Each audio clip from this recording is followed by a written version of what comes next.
Bata pa lang, fanatic na si Mitzi Festin sa mga kwentong katatakutan o kababalaghan. Hindi pa man siya nakakaranas ng hiwaga sa totoong buhay. Kumbinsido siya na may laman ng bawat bulungan, ika nga nila. Walang usok kung walang apoy. Dala ng kinalakihan niyang mga sabi-sabi mula sa bundok ng Maratan, mas naging open siya sa kaalamang pagtatawanan lang ng marami. Nasabihan pa nga siya noon na tumigil na raw ang mga pagpaparamdam ng masasamang elemento noong nagkaroon ng mga CCTVs. Hindi kaya mas naging marunong lang silang magtago? Nag-e-evolve ang kaalaman ng tao. Kaya posibleng sila rin mas naging advanced. Ang napapansin niya na lang ngayon, habang nagiging progresibo ang mga tao, mas nagiging judgmental din. Ayun na naman si Mitzi nagkukulong sa fantasy novel niya. Sumasakay ba ng dragon ng mga bida dyan?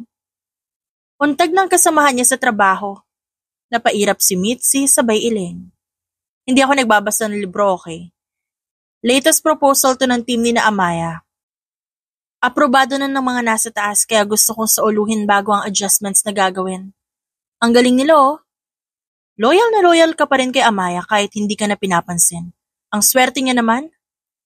Nalaman ko kasi na siya ang kumausap kay Sir Ryan nung mag-awol ako. Hindi ko alam kung paano, pero minor penalties na ang binigay sa akin. Buti nga hindi ako tinanggal. Sagot niya, oo nga pala. Well, emergency naman talagang pagkaka-hospital ng kapatid mo. At ikaw lang maaasahan. Kung tatanggihan ka ni Sir Ryan, edi bakal na siguro ang puso niya. Ibinalik ni Mitzi ang atensyon sa pagbabasa. Iniisip niya kung magpapasalamat ba siya kay Amaya mamaya. Siguro, magiging excuse niya na rin yun para malapitan muli ang kaibigan. Mula kasi nang makapagrelasyon nito sa Javier Manrique na yon, itong si Amaya naging mailapas sa isda. Ang hirap nitong hagilapin at laging busy. Nakalimutan pa ata nito na friends sila. Ganun ba dapat kapag may boyfriend? Mangiiwan na lang ng kaibigan? Paghuhuramentado ng kanyang puso. That's it. Kakausapin niya si Amaya. Sisiguraduhin niyang hindi ito makakaiwas at pag-uusapan nila kung ano na ang estado ng buhay nito ngayon. Hinintay ni Mitzi si Amaya sa parking lot. Napapansin niya kasi na lagi ito nagpapahuli sa pag-alis. Sigurado siyang magpapang-abot sila. Lumabas siya sa pinagtataguan at pinuntahan ang kotse ni Amaya. Sumabit ang kanyang bag sa side mirror ng isa pang nakaparadang sasakyan. Nahulog ang kanyang lipstick at gumulong palayo. Sinundan niya ito papunta sa likod ng isang basurahan. Nung iangat niya ang tingin, naabutan niya ang pag-abot ni Amaya sa ulo ni Javier para idiin sa balikat nito. Natutop ni Mitzi ang bibig. Nagme-makeout sila dito sa dilim? Oh my God! Sigaw ng kanyang puso. Iiwas na sana siya. Noong magangat ng ulo si Javier, nakita niya ang mahaba nitong pangil. May dugo pa sa labi nito habang nakatitig kay Amaya. Tuluyan na siyang pinanghinaan ng tuhod. Isang sulyap ang binigay sa kanya ng lalaki. Agad siyang gumapang sa likod ng basurahan at pinakinggan ang pagpasok ng dalawa sa sasakyan para umuwi. Umarurot palayo ang kotse. Nawala na sa isip ni Mitzi ang kagustuhang kamustahin si Amaya. Ngayon may idea na siya kung ba't umiiwas ito sa iba. Vampirang boyfriend ng kaibigan ko? Totoo sila. At hindi lang nagmula sa mga kwento. Pinaypayan niya ang sarili. Hoy, ano ginagawa mo dyan? Pagpukaw ni Sir Ryan sa kanyang atensyon, agad siyang natauhan. Sir Ryan, good evening po. Kung naghihirap ka, just tell us. Tutulungan ka namin. Pwede ka rin mag-loan kung ayaw mo makaabala ng mga kaibigan. But there's no way I'm letting you look in the trash. Ano na lang sasabihin ng ibang tao sa'yo? Sa kumpanya natin, dito mo pa ginawa yan. Napahawak siya sa noo at napapahiyang tumango. Pasensya na po sir, this is just a misunderstanding. Hindi po ako nangangalkal ng basura. I sure hope so, Miss Mitzi. Hindi mo alam kung anong kilabot ang naramdaman ko nung makita kita nakangiting nangangamay dyan sa trash can. Sorry po, sorry na. Dali-dali siyang umalis pagkatapos humingi ng tawad.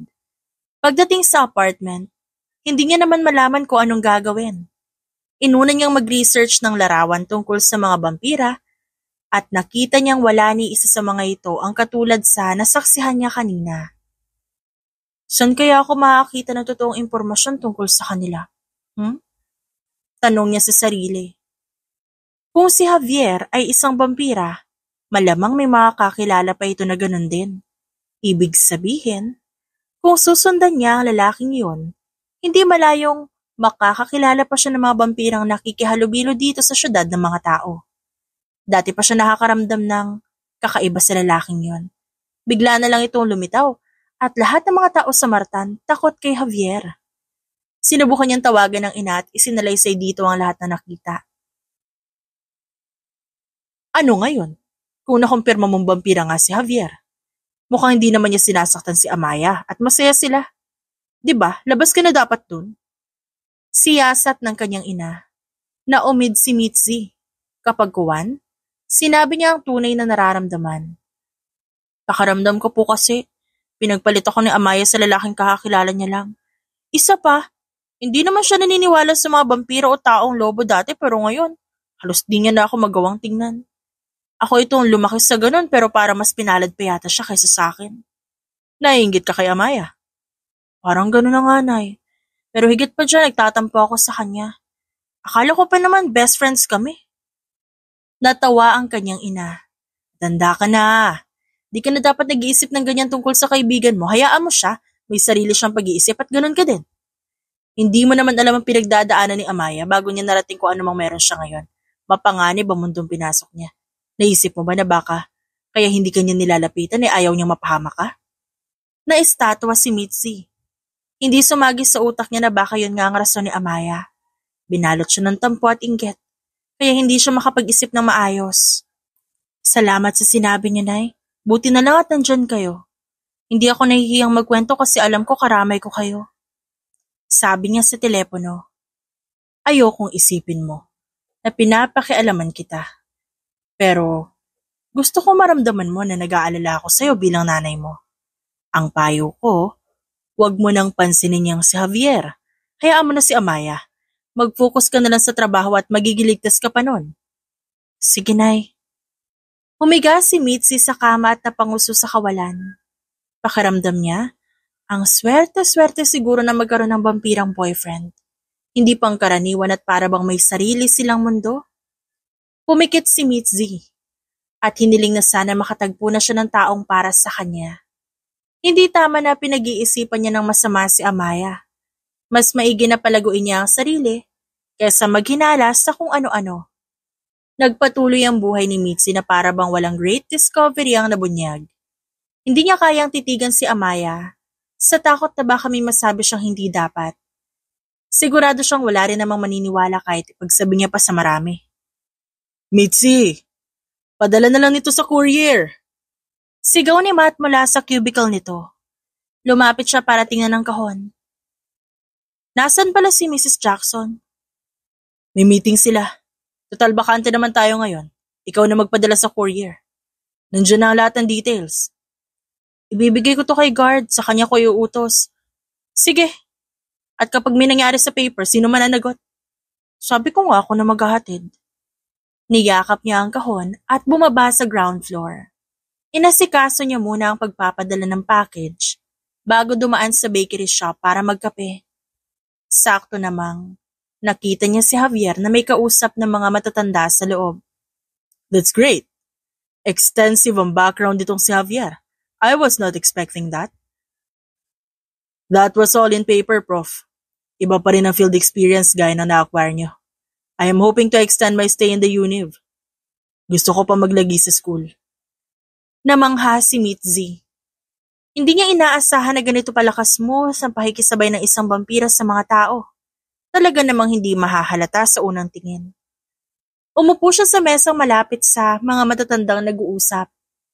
Maingat siya na huwag magtama ang paningin nila ni Javier para naman hindi obvious na nakikichismis siya. Ako na ang sasagot dito sa in-order natin. I like you a lot, child. Kung may oras, ipapakilala kita sa anak ko lalaki. He's finishing his doctorate degree. Baka may maitulong ka sa papers niya. My pleasure, Professor. Salamat po. Nakangiting ani Javier. Napatango si Mitzi. Smooth criminal. Wala siyang idea na posibleng mas matanda pa ang lalaking kausap nito kesa sa kanila mismo. Tapos ka na ba makinig? Tanong ng kanyang katapat na lalaki. Nagangat siya ng kamay. Shh, hindi pa. Ilang segundo nakinig si Mitzi bago natauhan. May nakaupo na palang estranghero sa mesang kanyang inukupahan. I'm sorry. Sorry talaga, hindi ko sinasadya. Pasinghal na bulong niya sabay takip ng muka. No, hey, ayos lang. Boyfriend mo ba ang lalaking yan? Kanina pa kasi masama ang tingin mo sa kanya. Napaayos siya na upo para tingnan ng maayos ang lalaki. Matangkad ito at malinis kung pumorma. Para bang katatapos lang nito sa isang all-night shift sa opisina kaya kalatang buhok. Malalim ang boses, makakapal ang kilay at may matangos na ilong. Miss? Wala pa akong boyfriend. Nobyo yan ang kaibigan ko. Wala kaming relasyon Kung ganun, ba't ang sama ng titig mo sa kanya? Para bang may malaki siyang utang sa'yo? Sumandal ito sa silya at sinimsim ang kaping hawak. Napalunok naman si Mitzi. Wala nga. Curious na ako kung ba't siya nandito. Yumuko siya para tingnan ang mga kamay. Naniniwala ka ba sa mga vampira? Ba't mo natatanong? Napakamot siya sa pisngi. Ako kasi oo. Do you think they're bad? Di naman siguro. Gaya lang ng hindi lahat ng tao masasama. Inayos ni Mitzi ang buhok at umulit. So ano nga? Naniniwala ka ba o hindi? I believe vampires do exist. Nakahinga siya na maluwag. Ako nga pala si Hiromitzi. Mitzi na lang for short. Zamiel Perez. Tinanggap niya ang mainit nitong palad at ngumiti. Nice meeting you, Zamiel. The pleasure is mine. Mabalik tayo sa lalaking yan. Sumulyap siya kay Javier. Anong gusto mong malaman tungkol sa kanya? Do you think he's a vampire? Kabadong inabot ni Mitzi ang kape sa mesa at nilagok ito. Hindi pangit kaya mga vampira. Di ba't hindi sila nakakalabas kapag may araw tapos sobrang putla? Okay naman ang kulay ng balat niya. Kape ko yan. Kasual na humugot ng 100 si Mitzi sa bulsa. Akin na to ngayon. Tumayo si Javier kasama ang matatanda. Nagbayad sila sa counter. Nakuha pang lumapit ng vampira sa kanilang tabi at nakapag-fist bump kay Zamiel. Next time na lang tayo mag-usap, pasensya na.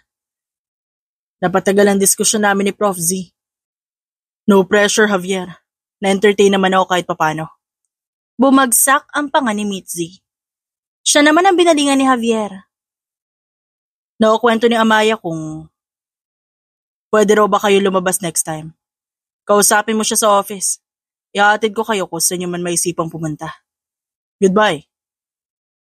Tumuwid ang nakabalikong likod ni Mitzi. Pinandilatan niya ng mata si Zamiel na makaalis na si Javier. Kilala mo siya? Ba't di mo agad sinabi? Nagmukha akong ewan. Yes, I know him. Pero kakaiba kasi ang kilos mo kanina. Kaya hindi ko alam kung dapat ko bang sabihin sa'yo. Anyway, thanks for accompanying me. Sayang lang. At aalis na ako para sa susunod kong kliyente. I'm sorry. Huwag mo sabihin kay Javier yung ginawa ko Kuminang ang mata ng binata. Let's see. Kung ihahatid mo ako sa kliyente ko, kalilimutan ko ang ginawa mong pag-i-spy kanina. O sige, tara na. Lumabas sila sa bakery. Pinagbuksan siya ng pinto ng lalaki bago pumunta sa driver's seat. Saan mo kikitain ang kliyente mo? Sa bahay nila. Family doctor ka ba? Wala kang dala na medkit? Baka naman lawyer ka. Wait. Kahit sila may dalang attached case. Gumisi ang binata bago sumagot. Ginagamot ko ang mga vampirang may iniindang sakit sa katawan, Mitzi. Hindi ko kailangan na medkit. Itinigil niya ang sasakyan at buong lakas na napasigaw. Anong sabi mo? Questionabling nilingon ni Zamiel ang babaeng katabi. Mortal daw ito pero kumakahiyaw para bang may lahi ng sirena dahil sa tinis ng boses. Hindi ako nagbibiro kung yun ay inaalala mo. Malilate na ako sa appointment, Mitzi. Ipinagpatuloy nito ang pagmamaneho. Kampanteng naghintay si Zamiel hanggang sa marating nilang isang pagawaan. Bumaba siya sa kalumingon kay Mitzi upang magpasalamat. Hanggang dito na lang. Salamat sa pag-aatid. Your secret is safe with me. Kahit pa siguradong narinig na ni Javier ang usapan nila ni Mitzi kanina. Nandun siya para kumbinsihin si Javier. Napakausapan si Amaya na pumasok sa konseho. Kaso mukhang ayaw nito maging tulay para sa organisasyon. Kaya mas pinili makipag-usap sa mga matatandang katrabaho kanina. Natigil ang pagmumuni-muni ni Zamiel nung maramdaman ang paghila ni Mitzi sa kanyang damit. Sasama ako para masiguro hindi ka nag-good time. Baka mamaya nagjo-joke ka lang tapos ako naman paniwalang-paniwala sa sinasabi mo. Pagpupumilit pa nito, namangha si Zamiel. Talaga palang malakas ng loob ng babaeng to. I'm not really into jokes, Miss Mitzi. Hindi maganda ang makikita mo. Oo ito. Hindi naman ako nabubuhay para lang sa aesthetic na view. Sige na, please. Tinanggal ni Zamiel ang suot na singsing at pinasuot sa dalaga. Huwag mo hubarin. Para saan to? Ang sabi, manonood ka lang. Hindi ako obligadong sagutin lahat ng tanong mo. Okay, sungit mo naman. Naglakad sila papalapit sa entrance ng paggawaan. Bumukas ang pinto at sinalubong si Zamiel ng isang naglalaway na taong lobo. Sa loob! Singhal nito. Nakalabas ang matutulis nitong kuko at umuusli rin ang balahibo mula sa suot na overalls. Nagpipigil ito magpalit ng anyo at labanan na nagwawalang vampira sa loob. Salamat. Dumukot si Zamiel ng tableta sa bulsa at binigay ito sa lalaki. Agad itong nagpasalamat bago umalis. Pahapyaw siyang lumingon kay Mitzi at nakita itong halos di na humihinga. Hindi pa huli ang lahat. Bukas ang pinto, Mitzi. Dali mo yung singsing para hindi ka nila papakialaman. Pupuntahan na lang kita pagtapos na ako dito. Umiling ang dalaga. Nandito na ako. Ikaw lang mag-isa. Sino magiging backup mo? Anong mahi ka ba ang meron ka? Para makaya mong pumagitna sa panganib. Lakas ng ganda, tapos tibay ng loob. Ngunguyain ka lang nila pati ang buto mo na parang crackling. Hinampas siya nito ng malakas sa likod. Nantitrip ka ba? Okay. Naniniwala akong kaya mong protektahan ang sarili mo. At kaya mo akong protektahan. Sakit mong mamalo Nakita nila sa wakas ng lalaking nakaubob sa likod ng iilang equipment. Hinubad ni Zamiel ang sinturon, saka winagwag ito sa hangin. Hanggang sa magpalit ito ng anyo at magitsurang latigo. Tumabi ka. Diyan ka lang kung saan makikita kita. Sige. Sumugod ang vampira. Agad niyang hinataw ang sandata bilang sagot. Pumulupot ito sa kalaban at mariing bumaon sa balat. Sumenya si Zamiel gamit ang kamay bago nag-usal ng dasal. Diniin niya ang hintuturo sa sentido ng vampira. Pumalahaw ito dahil sa sakit. Maging si Zamiel ay napaluhod. Masakit ang unang transformasyon ng isang vampira. Hindi nila makayanang pabalikin ang pangil at ayusin ang kulay ng mga mata, dala ng sakit na dinaranas. Ang ginagawa ni Zamiel, inaakay niya ang kalahati ng sakit sa kanyang katawan upang hindi gaanong mapuruhan ang kanyang kliyente. Ilang saglit pa, bumalik sa dati ang itsura ng lalaki na kahiga. Salamat. Salamat, senyor. Wala naman. Nasaan ang tatay mo? Hindi ko alam.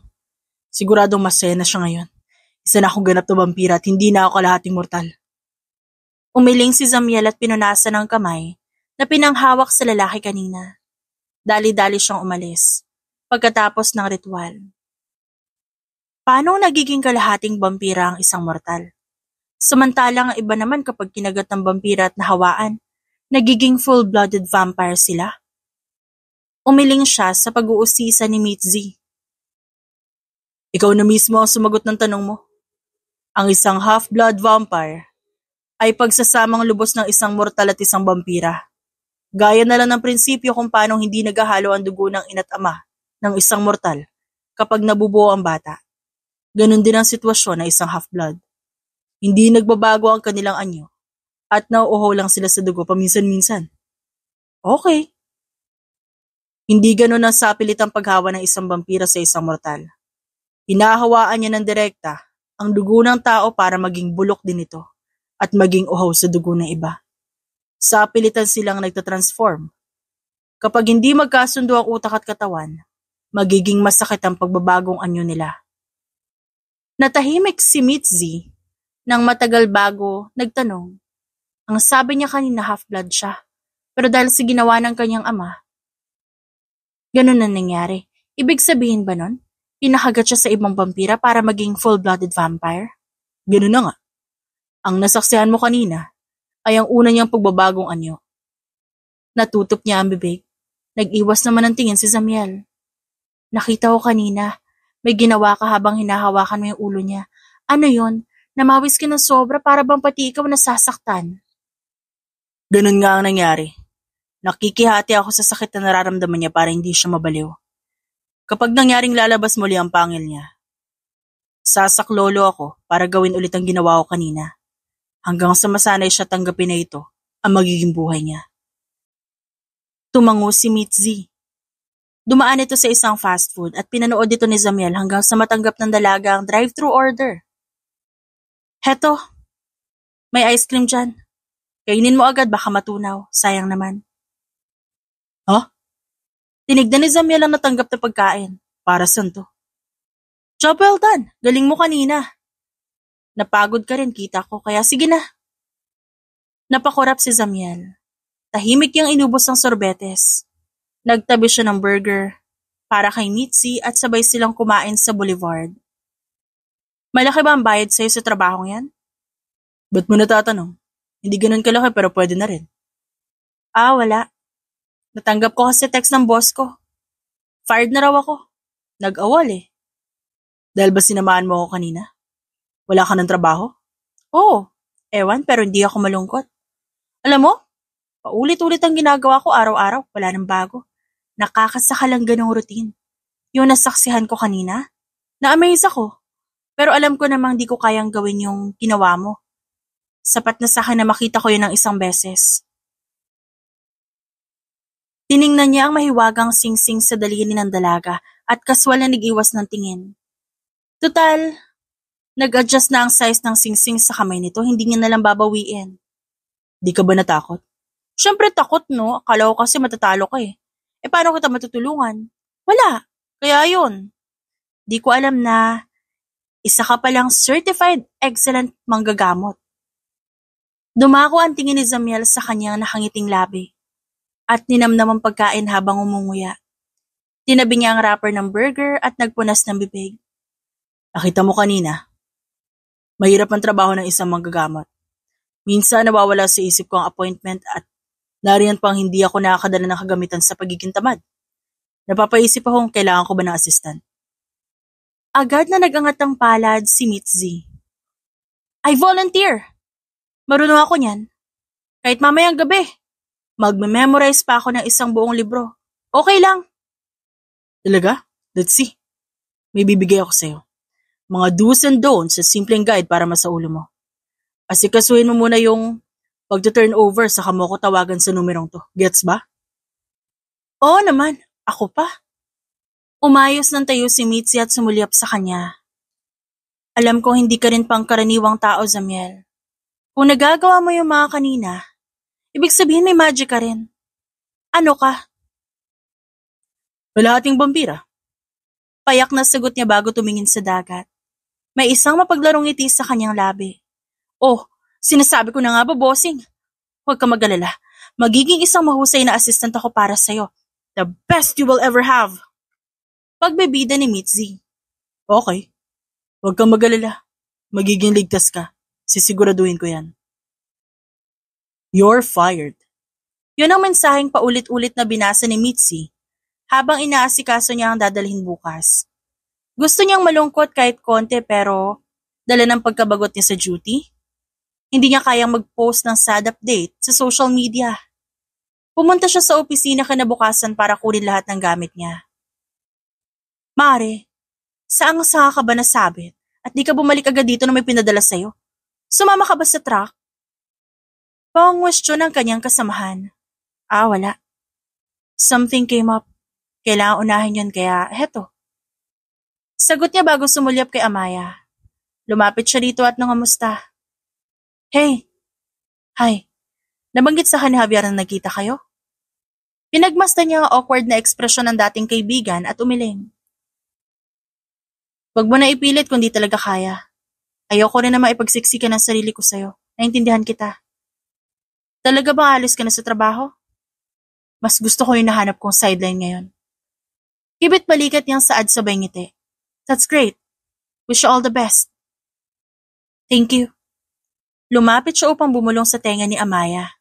Ligtas sa akin ang sikreto niyo ni Javier. Kahit di na tayo magkaibigan, hindi ko ipagkakalat na vampira siya. Tila naging bato ang babae. Kumaway lamang siya at excited na umalis. Mitzi! Sigaw nito. Hindi niya pinansin si Amaya at mas piniling asikasuhin ang mga papeles na kaharap. Noong mga panahong siya ang panay call, hindi ito namamansin. Ngayong siya naman ang may alam, tawag ito ng tawag. Nagawa siyang pagkatiwalaan ni Zamiel, pero itong si Amaya, hindi. Kahit pamatagal na sila magkaibigan para bang baliwala rito ang kanyang suporta. Huminga siya ng malalim. Buti na lang, tapos na ang bahaging ito ng buhay niya. Time to move forward. Kasama ang nakilala niyang bagong kakampi. Makalipas ang ilang araw, nagkita silang muli ni Zamiel. Suot ito ang isang mahabang jacket at faded na pantalon. Umaalog ang dala ni Mitzi na eco bag. Nilalaman nito ang samot-saring gamit na kanyang inihanda. Ba't ka naka-helmet? Tanong ni Zamiel. Protection. Mahahaba pangil ang mga vampira at taong lobo. Kapag sinubukan nila akong lapain, headbutt ko sila. Galing ko, di ba? Kumibot ang labi ng binata. Ang talino mo. Yun nga lang pupunta tayo sa konseho ngayon. May buwan ng reporting system na nagaganap. Kailangan ko ipakita kung dumarami ba o kumukonti ang kaso na nagkakasakit ngayon. May ganun kayo? Tinuro ni Mitzi ang helmet na suot at tumingin sa paligid. Paano yan? Saan ko ito iiwan? Suotin mo. Big brain moves yan. Kanina protection laban sa pangil, di ba? Ngayon, yan ang magiging mask mo para hindi ka makilala ng iba. Tama ka. Sige, hindi ko na nahuhubarin. Nga pala, nasa na yung do's and don'ts sa sinabi mo? Here. Nalula siya sa daming nakasulat. Maingat yung binasa ang lahat. Itong Rule 34, bawal makapag-date? Ba't may ganyan? Kailangan ko ang buong concentration mo sa trabaho. Kapag may lalaki sa buhay mo, baka pagbawalan ka niyang sumama sa akin. You gets me? Hindi naman ako nagpapa-apekto sa ganyan eh. Oras sa pagbabawalan ako ng isang lalaki sa trabaho. E di mas mabuting siya nang iwan ko kaysa yung chance na kumita, di ba? Still, mas maganda kapag wala kang ini-entertain na iba. Okay sir, got it. Tara na, dala ko yung kotse ko. Ako ang magmamaneho papunta sa konseho. Sige po. Pumito si Mitzi nang makita ang kotse ni Zamiel. Wow sir, magkano nga ulit sweldo ko? 150,000 naman. Paldo sir, paldo! Zamiel na lang itawag mo sa akin. Wag na sir. Kahit pa-assistant kita. Para na rin tayo mag-partner sa harap ng mga kliyente. Okay, sige. Dumaan sa maraming pasikot-sikot ang binata bago huminto sa isang malaking palasyo. Ito na ba yung konseho? Nagbabago ay itsura ng konseho depende sa kung anong mapagdiskusyonan ng mga miyembrong nakaupo sa mesa. Halos mabali ang leeg ni Mitzi kakalingon. Inangat niya ang visor para makakita na maayos. Muntik pa siyang masabit sa isang dekorasyon kundi pa hinida ni Zamiel ang kanyang damit. Sorry napapahiya ka na tuloy dahil sa akin. Ngayon lang talaga ako nakakita ng lugar na ganito kaganda eh. Ayos! Impit na tili niya. Masayang tumango si Zamiel. Mabuti at nagustuhan mo. Z, good morning. Bati ng isang lalaki. Ngayon lang kita nakitang bumisita ng konseho. Kumusta? Ayos lang. Kumpleto ba ang lahat ngayon? Oo, nandun din ang mga kapatid mo. Sige, salamat. Pumasok sila sa isang silid. Agad na kumuha sa interes ni Mitzi ay ang mga mesang nasa gitna ng bulwagan. Naalala niya ang setup sa sanggunian. Ganito rin ang nasa kanyang harapan ngayon. Umupo si Zamiel sa isang sulok. Sumunod si Mitzi. Napansin niya ang kaibang tingin ng mga naroon. Nung una akala niya siya ang tinititigan ng mga ito pero kalaunan, napagtanto niyang na kay Zamiel ang kanilang atensyon. Ngayon lang bumisita muli ang binata rito? Bakit kaya? Nagsimula ang pagpupulong. Walang maintindihan si Mitzi kaya tinanong niya si Zamiel. Sino-sino yung mga nakaupo dyan sa harap? Sila ang miyembro ng gabinete. Nasa pinakaunahan ng pinuno. Tapos nariyan ang tagapamahala sa iba't ibang departamento ng konseho. Yung nasa likurang parte, si Clara Hernandez, Manrique de Lara, isang babaylan. Siya ang nag-iisang humahawak sa seguridad ng buong syudad laban sa iba't ibang klase ng nilalang. Marami siyang hawak na vampira taong lobo na nagtatrabaho sa konseho. Pamilyar kay Mitzi ang babaeng tinutukoy nito. Mahirap kalimutan na napakahaba nitong buhok. Hindi lang siya sigurado kung saan niya ito nakadaupang palad. Nagpatuloy si Zamiel hanggang sa matapos ito sa pagpapakilala ng lahat. Sila ang nagpapanatili ng kaayusan sa pagitan ng mga mortal. At gaya nila Zamiel, nakalahating vampira. Yun ang sabi sa kanya ng binata. Napatango siya doon. Isa-isa namang tumayo ang mga miyembro ng mesa. Hudyat na tapos na ang pagpupulong. Akala ko ba magre-report ka? Oo, naisumiti ko na yung papel noong isang araw pa. Huh? Kung ganun, ba't pa tayo pumunta dito? Isang boses ang kumuha ng kanilang atensyon at ito'y si Clara. Baka dahil gusto kong ipasyal ni Zamiel sa konseho. Ngayon lang ulit tayo nagkita, Z. Pumunta ka ba sa malayo? Hindi, Clara. Kumusta kayo na asawa mo? Happier than ever. Gusto kong kausapin ng papa mo. Dumilim ang mukha ni Zamiel. Para saan? Hindi ko alam, pero puntahan mo na. Hindi ka makakalabas ng konseho hanggat di mo siya kinakausap. Kinokontrol ng papa mo ang lahat ng daan dito. Bumagsak ang panga ni Mitzi. Bumaling naman sa kanya si Clara. Hi, nagustuhan mo ba ang lugar na to? Opo, ang ganda. Hindi makikita sa kahit saang panig ng mundo. Ang pangalan ko po pala Mitzi. Sumulyap si Clara kay Zamiel at tumango. Gusto ko ang babaeng ito Mabait siya. Madaling magdamdam pero sino nga ba sa atin na hindi marunong mainis, di ba? Ako si Clara. Pupuntahan na namin si Papa. Maraming salamat. Wala nga naman. Yumukod si Zamiel bilang pagbati sa pag-alis ni Clara. Gumaya si Mitzi at muntik pang matumba. Tinulungan siya ng binata. Ayusin mo yung helmet mo. Ano ba kasing trabaho ng tatay mo dito? Guard ba siya?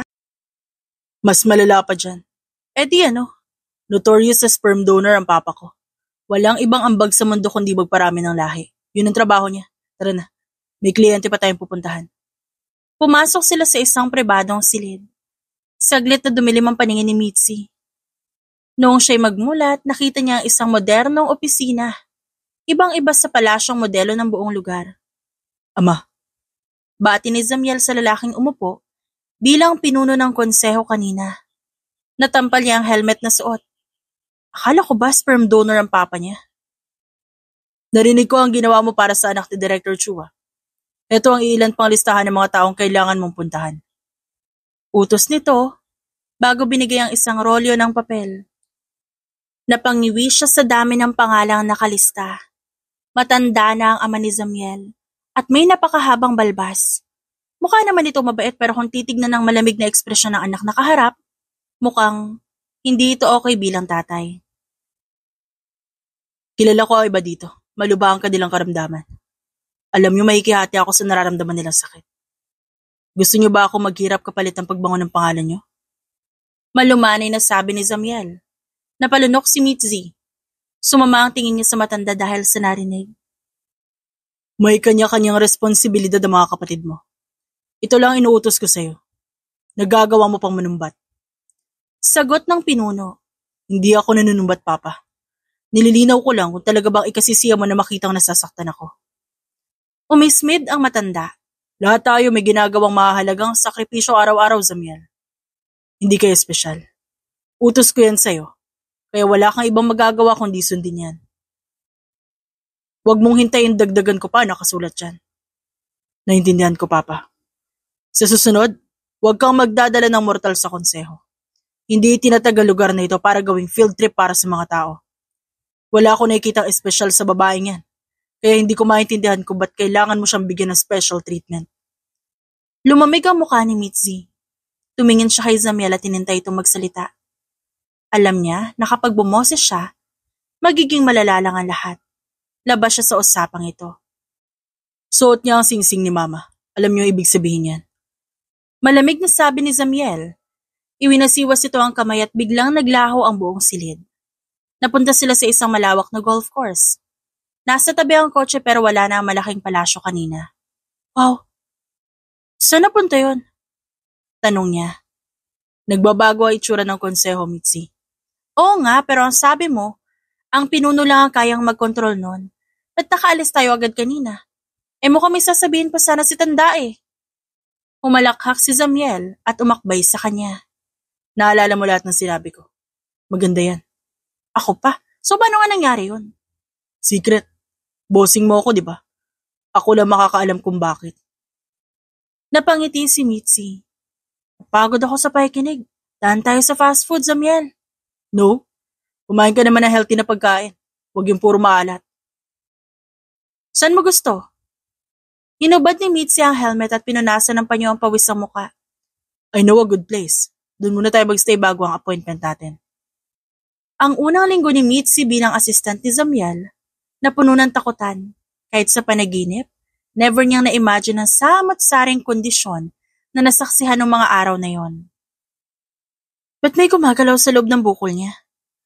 Bulong ni Mitzi, kasi may infection sa loob. Gusto mo bang ako na ang humiwa o ikaw na muna? Sino ba sa atin namang gagamot? Ikaw, hindi ako. Huwag git-git mo kasi ang ulo mo sa mesa para ba ikaw ang gagawa ng procedure? Gumilid siya at tumango. Okay boss, nandito na ako sa side na to. Good. Nandidiri si Mitzi na tignan ng operasyon. Kaya kay Zamiel niya itinutok ang mga mata. Naa-amaze siya sa konsentrasyon ng lalaking ito. Never niya nakitang ngumiwi ang binata o mandiri sa isang kliyente. Laging profesional at matulungin. Pagkatapos ng unang session, kumain sila sa paboritong resto ni Zamiel. Alam mo, simula nung sumama ako sa'yo, parang lalong tumibay itong sikmura ko. Biruin mo na kaya kong mag-ramen sa kabila na nakita ko kanina. Good. Hindi pwedeng maselan ka sa trabahong to. Talaga bang pinayagan ng konseho na kumuha ka ng assistant? Para kasing hindi naniniwala yung kliyente mo na parte talaga ako ng proseso eh. Pinagtatawanan ako kapag naghahanda ako ng alcohol at tissue pagkatapos. Huwag kang magpapa-apekto. Sino ba ang pinagsisilbihan mo? Ako naman, 'di ba? At hindi sila. Hayaan mo silang tumawa dyan. Basta tayong dalawa, malinis at walang nana sa katawan. Tama ka, Zamiel. Bright na bright ka. Ba't nga pala parang wala kang kasama sa trabahong to? Sa dami ng mga kliyente mo, dapat 4 kayo or something. Hindi madali ang trabahong to. At maraming nisasabi na hindi raw worth it. Para mo na rin kasing sinasaktan ng sarili mo para sa pera. Ibang-iba sa nakasanayang panggagamot ng mga mortal. Napaisip si Mitzi. Mukhang di ka naman nag-enjoy. Kung napipilitan ka lang, edi mas talong dapat. May kahati ka sa gawain. Gusto mo bang ikaw sa kalahati? Di wala naman akong powers, no? Isa pa, ayoko sa tatay mo. Natawa si Zamiel. Congrats to the both of us. Ayoko rin sa kanya. Pero bawal magsalita na hindi maganda laban sa pinuno. Kaya ubusin mo na yan. May susunod pa tayong kliyente. Sumunod si Mitzi. Excited na siya matanggap ang unang sahod. Ang gagawin niya, bibili siya ng regalo para kay Zamiel bilang pasasalamat. Isang kalahati, ipapadala niya sa mga magulang sa Martan. Bibili siya ng damit at magtatabi para sa kanyang savings. Makakabawi rin siya sa kabila ng pagkakatanggal sa unang trabaho. Mabilis na lumipas ang ilang buwan at ganap ng naging solid apprentice si Mitzi. Kapag nakikita niyang namamawi si Zamiel sa gitna ng session, agad siya naghahanda ng mga pamunas at supplements para bumalik agad ang lakas nito. Natuto rin siya sa self-defense, lalo na't may makukulit na pasyenteng gustong tumikim sa kanyang dugo at laman. Ipagtatanggol man siya ni Zamiel. Alam niya yon. Iba pa rin ang satisfaction kapag nasisipa niya palayo ang mga pasaway na ito. Miss, ano meron sa inyo ni Zamiel? Tanong ng isang kamag-anak ng pasyente nilang nagpapahinga pagkatapos ng procedure. Bakit po? Mukha ba kaming may something? Kinikilig na sabi ni Mitzi. Hindi naman. Pero ngayon lang ulit kasi tumanggap ng mortal na assistant si Zamiel. Ang una niyang alalay, namatay sa gitna ng panggagamot. Mukhang di pa rin siya natuto. Nabura ang ngiti ni Mitzi. Talaga po? Kailan nangyari yan? Matagal-tagal na rin. Di ko nga maintindihan ba't niya pa kailangan na assistant. Kaya ni Zamiel ang lahat na ito na nakapikit. Nagsasayang lang ng pondo ang konseho. Umalis siya at hindi na nilapitan pa ang Ginoo. Dumikit siya kay Zamiel nung matapos na sila sa wakas. May sinabi sa akin si tatay kanina. May nauna ka palang assistant kaysa sa akin? Oo naman. Kahit nakalahating vampira lang ako, mahaba-haba pa rin ang buhay ko. Matagal ko na itong ginagawa, ba't mo natatanong? Kalmado nitong sagot. Teka nga, kung kalahating vampira ka, ibig sabihin ba nun? Si Pinuno ay isang vampira? Mali, ang nanay ko ang vampira. Kung ganon, ano si Pinuno? Engkantado na tarantado. Bumagsak ang kanyang panga sa gulat. Zamiel, mag-iingat ka nga sa mga pinagsasabi mo. Gusto mo pa yata madagdagan ng 100 patient yung nasa listahan mo eh. Tinanong mo, sinagot ko lang. Hindi, iniiba mo ang usapan eh. Sino yung una mong assistant at nasan siya ngayon? Nagkibit balikat ito at ngumuso. Gaya ng sabi ni Tanda kanina, namatay siya. Ang pangalan niya Natasha. Babae rin? Wow. Sumulyap ang binata sa kanya. Ba't parang nainis ka? Hindi ako naiinis, sadyang nagtataka lang. Ang laki ng bayad mo sa akin, kaya ibig sabihin, malaki-laki din ang naging sahod niya. Naisip ko, worth it pa natatanggap ko kung ang kapalit naman maaga akong paglalamayan? Wala kang tiwala sa akin. Magtatatlong buwan ka nang sa tabi ko. Nasaktan ka ba kahit na please lang? Hindi naman, di ba? Hindi mo kailangan ng assistant, pero hinar mo ako. Gusto ko malaman kung bakit. Sinabihan pa nga ako na para lang daw nagwawaldas ng pera ang konseho. Natawa ang binata. I'm paying you with my own money.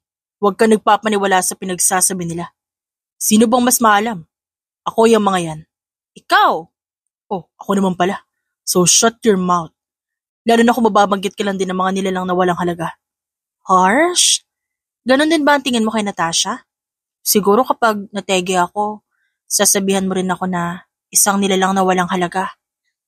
Uminit ang singsing sa kanyang daliri. Napaaray si Mitzi. Ano ba naman tong singsing na to? Malayo ang agwat mo kay Natasha. Gusto mong malaman kung anong totoo? Pinadala siya ng tatay ko para alamin ang mga sikreto ko, Mitzi. Kaya kapag nahagip ko na nakikipaglapit ka kay Papa para ibenta ako sa kanya, sa susunod may mangyayaring masama sa'yo. Hindi kita tutulungan. Ganyan pala ang nangyari? So dahil lang sa pakikipagchismisan niya sa Pinuno, hinayaan mo na siyang mamatay. Ang lupit mo naman. Malupit na ako, malupit, Mitzi. Pero sarili kong kaligtasan ang kapalit ng mga impormasyong binibigay niya kay Papa. Kung nakakala mo na kagaya lang ng mga mortal ang relasyon namin mag-ama, nagkakamali ka. Laalamunin niya kami ng buhay. Kapag nakatunog siya na mas malakas kami. Naintindihan mo ba? Naalala niya ang malamig na pakikitungo ng papa nito. At ang katotohanang wala itong paki kahit pamabaliw ang anak, sa sunod-sunod na panggagamot na ginagawa. Itinikom niya ang bibig at nagsuot na lang ng helmet. Asar na umiling si Zamiel. Ano yan? Nangiinis ka ba, Mitzi? Sorry na kung nag-assume ako. Baka kasi magalit ka lang lalo sa mukha ko kaya itatago ko na lang. Agad na kumalma ang binata at kumibot ang labi nito. Sa susunod, huwag kang nakikinig sa mga taong kakakilala mo lang. You should trust me more than you listen to them. Noted, Captain. Dagdag ko, ayoko na makukulit. Izinipper niya ang bibig kahit pa naka-helmet. Tumango si Zamiel. Let's go. Baka gabihin pa tayo sa daan. Napaisip si Mitzi dahil sa sinabi nito kanina. Kung umabot sa puntong naging gano'n na lang kadesperado ang ama ni Zamiel, ibig sabihin hindi nga pangkaraniwan ang binatang ito. May taglay na galing ang lalaki na kinatatakutan mismo ng pinuno ng konseho. Ilang araw pa ang dumaan at dumating ang isang hindi pangkaraniwang kaso kay Zamiel. Nakinig si Mitzi habang nakikiusap ang isang matanda. Sa lalaki, nagamutin nito ang apo na naging silakbong lobo. Ito ang unang pagkakataon na makakatagpo siya ng isang werewolf sa ganap na kabuuhan nito. Madalas kasi, hindi sila basta-basta nagpapakita at kalahati lang ng katawan na nagpapalit ng anyo. Ba't parang kinakabahan ka? Untag niya nung makita si Zamiel na naghahasa ng kutsilyo. Paano mo nasabi yan? Hindi ka gumagamit ng ganyang armas. Imposibleng bigla mo nalang naisip na magdala ng ganyan kaya umamin ka, anong meron?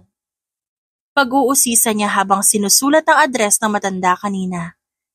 At kung kailan gaganapin ang paggamot ni Zamiel. Malalakas ang taong lobo, Mitzi. Lalo na ang isang silakbo. Nakatumbas sa isang abusadong vampira. Oras na magalit ito, hindi mo na mapapakiusapan at bigla na lang mananakit. Kung ako sa'yo, magdala ka rin ng panangga sa sarili mo. Mas mabuti ng handa. Pag-uwi ng bahay, agad nagkalkal si Mitzi sa kusina at kinuha lahat ng kanyang pwedeng dalhin bilang panlaban. May ilalagay din siya para sa bewang at dibdib. Kinabukasan ready na siya sa susunod na mangyayari. Kinatok ni Zamiel ang kanyang helmet nang sunduin siya nito. Kumain ka na?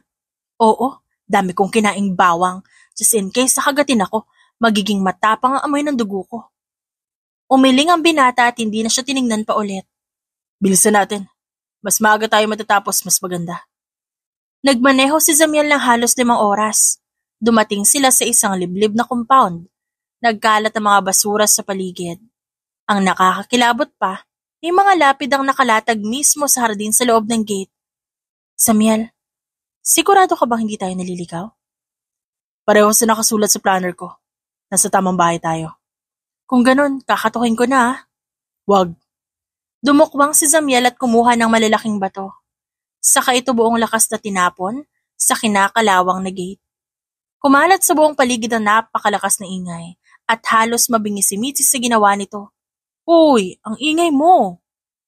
Pinagmasdan ni Zamiel ang bahay bago dismayado umiling. Tumabi ka. Maging alerto ka lagi. Nagmamadaling lumabas ng isang lalaking utusan mula sa loob ng bahay. Senyor Zamiel, nakarating na pala kayo na hindi namin alam. Kumusta po? Nasa loob ba si Simon? Anong lagay niya? Senyor, paano namin masisiguro kung hindi kayo mismo ang papasok at titingin sa loob? Halina kayo, ma'am. Naunang pumasok si Zamiel. Unang apak pa lang ni Mitzi sa compound, agad na yumanig ang kanyang sikmura. Inabot niya ang kamay ng binata sa harap. Zamiel, sabay tayo. Bulong niya sa loob ng suot na helmet. Pinagsiklop nito ang kanilang kamay bago bumaling sa utusan. Hindi ko maintindihan kung ba't hindi si Tatay Theodore ang sumalubong sa amin. Akala ko ba nag-aalala siya para sa kanya nag-iisang apo? Matanda na si Senyor Theodore. Isa pa, mas kaya mong disiplinahin si Simon kesa sa kanya. Ano pang gagawin ni Senyor dito, kundi ang manood?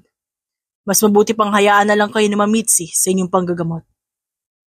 Kumunot ang noon ni Zamiel. Hindi ko maalalang nagpakilala si Mitzi sa'yo. Agad na naalerto si Mitzi at nagpalingon-lingon sa paligid. Ngayon naiintindihan niya na kung ba't binulabog ni Zamiel ang paligid kanina gamit ang ingay. Walang mga hayop na nakatira sa paligid nitong compound. Miski huni ng ibon ay wala. Ibig sabihin kahit ang buhay ilang ay iniiwasan ng pamamahay na ito. Sa madaling salita may panganib na nakaamba. Sa tingin niyo ba talaga? Walang nakakakilala sa babaeng yan? Mawalang galang na, Senyor Zamiel. Pero lahat ng hawakan niyo, nakalista na sa memorya ng mga tao sa konseho. Hindi niyo pa siguro napapansin. Ako na ang magsasabi. Una, ang iyong ina. Sunod ay si Natasha. Umiling-iling pa ito. Tumigil si Zamiel sa paglalakad. Huminga ng malalim si Mitzi nung mapansing may kakaibang amoy na bumabalot sa kabahayan. Tinulak siya ni Zamiel bago sinangga ang kamaong sa sentro dapat sa kanyang leeg. Mano-mano nitong kinalaban ng isang malaking taong lobo. Agad na kumilos si Mitzi para kumuha ng panlaban sa kanyang bag. Nagpalit niyo ang utusan at sumugod din ito kay Zamiel. Hinablot niya ang metal bat saka pinaghahampas lahat na makita niyang may balahibo. Mitzi, matras ka! Saglit na sumenya si Zamiel sa kotse. Tumakbo siya habang pinagtatakpan ng binata ang kanyang likod sa pagtakas. Isang malakas na puwersa ang bumaon sa kanyang ulo. Hinubad niya ang helmet at gumulong palayo. Mitzi! Nag-aalalang bulyaw ni Zamiel. Ayos lang ako. Hindi nasundan ang kanyang sagot dahil sa saglit na hapding dumaan sa kanyang tiyan.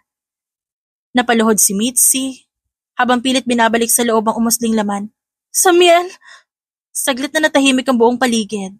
Napapikit siya dahil sa sakit na nadarama. Bumubulwak ang dugo sa kanyang tiyan pababa. Nahihilo siyang tignan ng sarili. Lumuhod si Zamiel sa kanyang tabi. At sinugatan ng sariling palapulsuhan. Alam niya ang intensyon nito kaya sinubukan niya ibuka ang bibig upang lumunok ng dugo. Mapait ang likidong nanggaling kay Zamiel. Nangingisay na ang katawan ni Mitzi pero hindi tumigil ang binata. Naramdaman niya na lang mainit na patak ng luha sa kanyang pisngi bago siya panawan ng ulirat. Hindi man lang siya nakaganti sa taong lobong nakadalis sa kanyang tiyan. Gustong-gusto pa ni Mitzi na tingnan ang mukha ni Zamiel bago siya mawala pero hindi siya pinagbigyan ng pagkakataon. Natapos ang lahat sa tahimik na pagikbi ng binata. Lumipas ang 1 linggo. Naalimpungatan si Mitzi dahil sa init na nararamdaman. Para siyang nalulunod sa lava dahil sa temperatura ng paligid. Bumangon siya at nasagi ang katawan ni Zamiel na hubot-baro sa kanyang tabi. Hoy! Panggigising niya dito. Nasaan ako? Ba't ka nakahubad? Kagagaling ko lang sa konseho. Kumusta pakiramdam mo? Ayos lang. Ano bang ginawa mo? Bakit nagkanda sugat-sugat yung katawan mo, ha, Zamiel? Natamo ko sa trabaho. Ayos ka lang ba? Oo, parang wala nangyari eh. Tignan mo tong tiyan ko. May remembrance na peklat. Pasensya na. Kung di kita sinama doon, edi sana hindi ka napahamak. Una pa lang nagdududa na ako sa kliyenteng yun eh. Kung di mo naman susundin, para mo na rin sinuway ang papa mo. Wala kang ligtas kahit ano pa maging choice mo doon, Zamiel. Mabuti nga't nandun ako kasi at least nakita ko ang lahat. Inabot ng lalaki ang kanyang buhok at inayos ito. Nagugutom ka ba? Hindi. Isa na ba akong kalahating vampira ngayon? Kasi pinainom mo ako ng dugo mo? Hindi ka magiging isang ganap na vampira dahil lang sa dugo na isang half-blood. Gaya na nabanggit ko, isang engkantado si Papa. Gusto kong tignan kung gagaling ka ba. Kaswal siyang tumango. Ang komplikado ng buhay niyo? Ano ibig mo sabihin, Mitzi? Wala lang. Napagtanto ko lang na masakit palang mahiwas sa tiyan. Hindi ko alam kung anong gagawin ko oras na maulit yon. Wala naman ako naiambag sa gulo mo eh, naging pabigat pa ako. Naintindihan ko kung nabigla ka sa lahat. Hindi lang nabigla, Zamiel. Na-realize ko, hiwaga lang naman ang habol ko sa lahat eh. Yung sense of magic, yung kakaibang mga ritual, mga komplikadong kwento ng buhay niyo. Masaya ako malaman lahat ng yon. Pero ayoko pa palang mamatay dahil dyan, Zamiel. May kapatid pa ako maliit eh. Yung nanay at tatay ko umaasa sa akin. Ayokong iwan sila habang hinahabol tong buhay na ganito. Napahilamos ng palad si Zamiel. At inabot ni Mitzi ang braso sa binata at humingi ng tawad. I'm sorry kung di ko pala kaya, boss.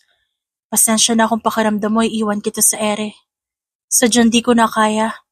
Babalik na ako sa boring kong buhay. Kahit simple lang yun, ligtas naman ako kahit papano. Niyakap siya ni Zamiel ng mahigpit. Ipinangako ko na poprotektahan kita. Pero hindi ko man lang natupad yun, Mitzi. Ako dapat ang humingi ng tawad sa'yo. Umiling lamang siya sabay ngiti. Salamat sa lahat na itinuro mo sa akin. Lalo na patungkol sa karugtong ng mga vampira. Naiintindihan ko na ngayon kung ba't ako nilalayuan ni Amaya. Siguro ito yung iniiwasan niya mangyari. Kung mapapalapit ako sa kanila ni Javier, naliwanagan ako, Zamiel. Hindi kita makakalimutan. Tinignan niya ang palad at nakita ang singsing sa kanang kamay. Tinakpan ng lalaki ang kanyang palad. Sa'yo yan. Mula nung unang araw kita makita, alam kong para sa'yo ang singsing na yan, Mitzi. Huwag mo huhubarin. May paggagamitan ka pa niyan. Kung ganon, hindi ko to isasangla. Papangalagaan ko tong singsing na bigay mo. Malay natin balang araw, magkita pa tayo. Hinalikan ni Zamiel ang kanyang noo. Napahagulhol na lamang si Mitzi. Alam niya na may something na pwedeng mabuo dahil sa nangyaring panganib. Pero hindi niya na-imagine na babalik siya sa konseho na para bang walang nangyari. Alam niya na ang ama ni Zamiel na nag-utos ng lahat. Hindi niya man maintindihan kung bakit. Mas pipiliin niya na lang na huwag dumagdag sa poproblemahin ng binata. Ganoon niya ito kamahal. Kaya niya isang tabi ang nararamdaman para maging malaya ito sa mga pinaplanong gawin. Hinawakan niya ang pisngi ni Zamiel. Huwag ka magpapatalo sa papa mo, ha? Hindi man kita masamahan, pero gabi-gabi kong hihilingin sa mga bituin na sana maging ligtas ka. Rule number 34, Mitzi. Hindi mag-entertain ang lalaki. Hindi makikipag-date. Unfair man siguro pakinggan pero gusto ko. Hanggang sa kaya mo maghintay, subukan mo. Kapag nagkita tayo ulit, bigyan mo ako ng chance sa patunayan ng sarili ko. Napangiti siya ng pagkalawak-lawak bago asar na nag-iwas ng tingin. Hindi mo pa nga masiguro yung sarili mong kaligtasan eh. Ipapakita ko sa'yo, kaya sana makaya mo pang habaan ang pasensya mo sa akin. Taimtim na tumango si Mitzi. Alam niya kung anong tipo ng tao si Zamiel. Kung may pinangako ito, paniguradong gagawin nito lahat, matupad lang yon. Lumipas ang 3 buwan, pagod na sumandal si Mitzi sa labas ng office building. Hindi niya alam kung bakit pero tila mas napagod siyang humarap sa mga papeles buong maghapon kaysa makapag-usap sa mga vampira at taong lobo noon. Hanggang ngayon, naaasar pa rin siya sa heels na suot at wala siyang ibang pinagkakatuwaan tuwing board, kundi tignan ng singsing na binigay sa kanya ni Zamiel. Kulay gold ang band. Wala itong ibang design maliban sa kaibang letrang nakaukit sa loob. Pero ito ang pinakapaboritong accessory ni Mitzi. Isang pagpito ang pumukaw sa kanya. Nakita niya si Amayang kumakaway mula sa traffic. "Mitzi, sakay na!" Lumapit siya at agad pumasok sa passenger seat. What a coincidence! Anong coincidence? Sinadya kita para makapag-usap tayo. How have you been? Tagal mo kung di pinansin. Busangot na sagot ni Mitzi. Pasensya na. Ang totoo niyan, ang daming problemang dumating. May nagtatangka sa buhay namin tapos yung bunso ni na Javier na ngailangan ng tulong namin lahat para gumaling. Nagkakagulo pa sa konseho kaya hindi kami makahingi ng assistance. Ipinaliwanag nito ang nangyari sa nagdaang panahon. Natutop ni Mitzi ang bibig. Di man lang kita nadamayan, Amaya. Ikaw, kamusta ka? Kalat sa buong konseho ang ginawa mong kabayanihan. Lumaban ka raw sa tabi ni Zamiel. Kilala mo siya? Umahon ng saya sa puso ni Mitzi. Engkantada ka, di ba? Nakita mo ba siya? Anong lagay niya? Mukhang okay naman. Ngayon ko lang siya nakitang ganun kadeterminado. Dati kasi, nakukwento ni Javier na parang wala siyang pakis sa iba. Ayaw pa nga niyang tulungan si Lorenzo eh. Kung hindi pa kami nakiusap sa kanya, baka hindi namin nahanapan ng paraan ng pagpapagamot. Napaiwas ng tingin si Mitzi. Umaabot pala sa ganito ang pagiging suplado ni Zamiel. Ganun pala siya. Hirap siyang magtiwala. Lahat ng lumalapit sa kanya posibleng ipinadala ng pinuno para mapilitan siyang ilabas ng totoong kapangyarihan. Yun ang alam ko. Pagbabahagi ni Amaya. Engkantado ang papa niya. Samantalang kalahating vampira naman ang ina. Hindi nga niya kaya maglabas ng pangil eh. Ba't pang init-init ang dugo na matandang yun kay Zamiel? Hindi lang basta-basta half-blood si Zamiel, Mitzi. Hindi ko nga alam kung paano kayo naging malapit sa isa't isa. Ang sabi ni Clara, malaki ang posibilidad na perpekto niya ang pagiging hybrid, dala ng paulit-ulit na paggagamot sa ibang nilalang. Nakakaya niyang kontrol ng katawan sa pagpapalit anyo. Huminga ng malalim si Amaya at umiling. Isang kalahating engkantada ang nanay niya, Mitzi. Wala nakakaalam kung anong mahika ang meron siya.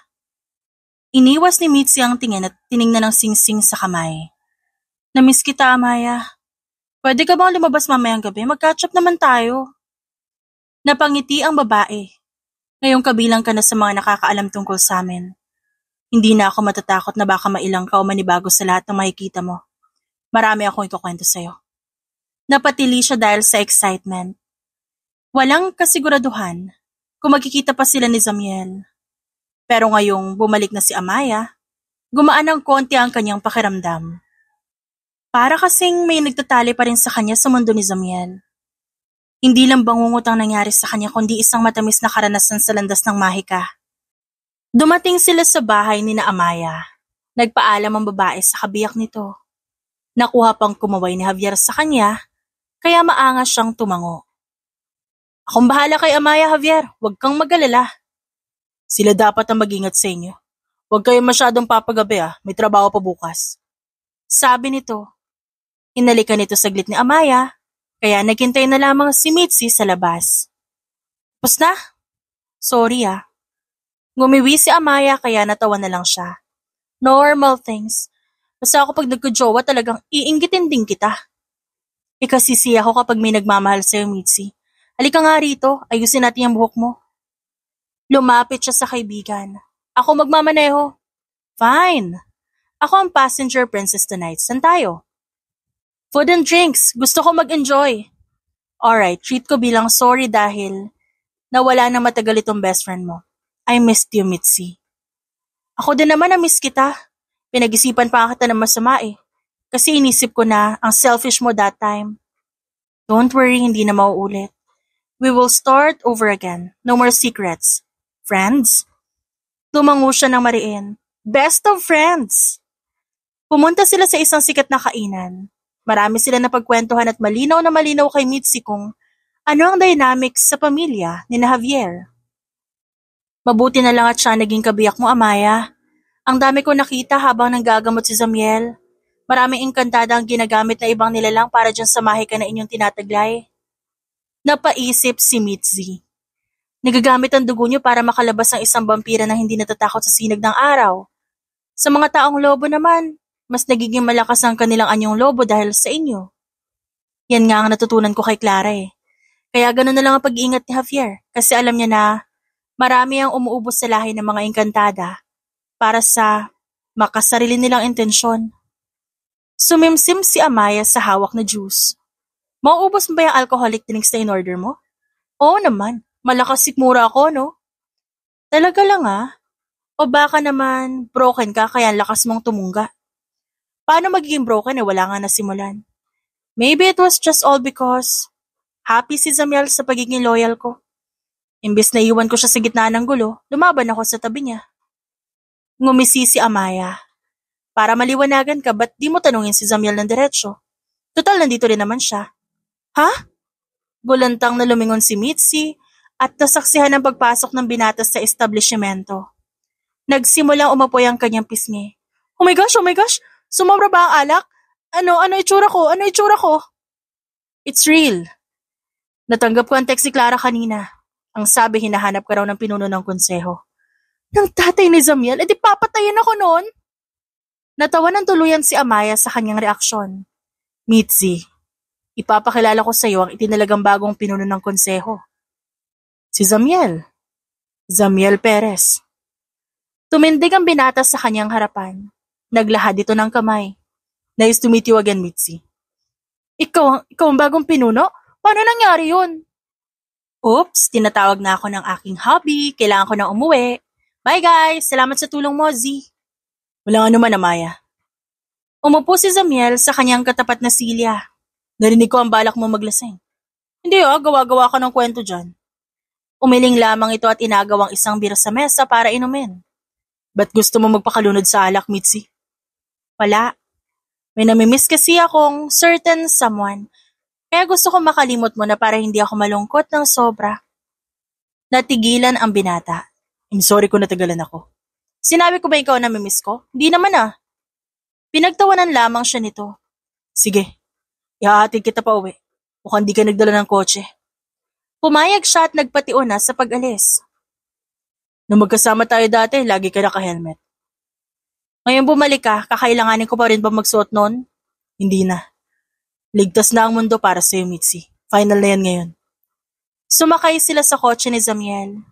Pinaglaruan ni Mitzi ang singsing na nag-uumpisa na namang uminit. Paano ka nakaligtas sa papa mo? Ikaw ang pumalit sa posisyon niya, baka magwala yun. Madali lang ang proseso. Alam mo ba kung ba't gusto niyang malaman kung hanggang saan ang lakas ko? Sinasala niya kami para siguraduhin wala ni isang mas malakas sa kanya. Ayon sa batas, pwede namin siya hamunin sa isang pagtutuos para sa kanyang posisyon. Ibig sabihin, nanalo ka, Zamiel? Bagsak ang panganas saad ni Mitzi. Kailangan. Di pwedeng habang buhay tayong guguluhin ng matandang yon. Sinigurado ko hindi na siya makakapamirwisyo sa atin. Dapat nga, noon ko pa yun ginawa.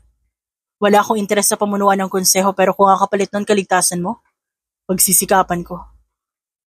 Tama talaga ang desisyon ko na humiwalay muna sa'yo.